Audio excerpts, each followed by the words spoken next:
The U.S. House has overwhelmingly approved a compromise NDAA defense bill, including historic Guam war claims legislation, and sent the measure back to the Senate for final okay. PNC's Washington correspondent Matt Kay has more in this report.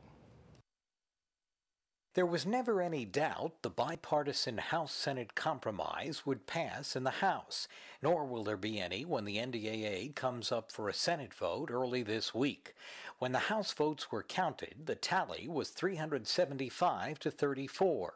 It was a historic moment for Guam and longtime Congresswoman Madeline Bordallo, who capped a decades-long fight involving many Guam leaders for war claims legislation, again part of NDAA.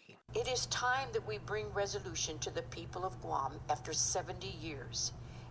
We have advanced this legislation this far in the past numerous times, but I hope that my colleagues in the Senate will also pass this critical legislation. Ultimately, finding an offset for this legislation has helped to bring resolution to the matter. The Senate stripped out war claims from the NDAA in 2010 over cost and other objections. Senate Armed Services Chair John McCain and others objected to Guam provisions then, but not now. As part of a compromise, war claims will be paid with excess Section 30 federal tax reimbursements to Guam. The 55th consecutive annual defense bill also requires a review of Asian and Pacific Islanders overlooked for World War II military honors.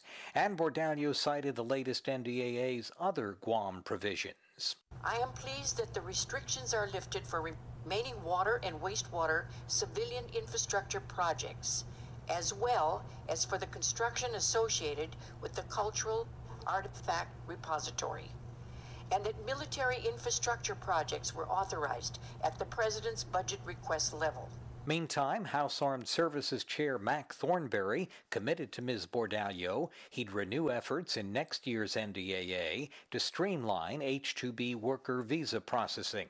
Senate Republicans objected to the provision, arguing it smacked of immigration reform. But Thornberry argued the manpower issue needs to be addressed soon.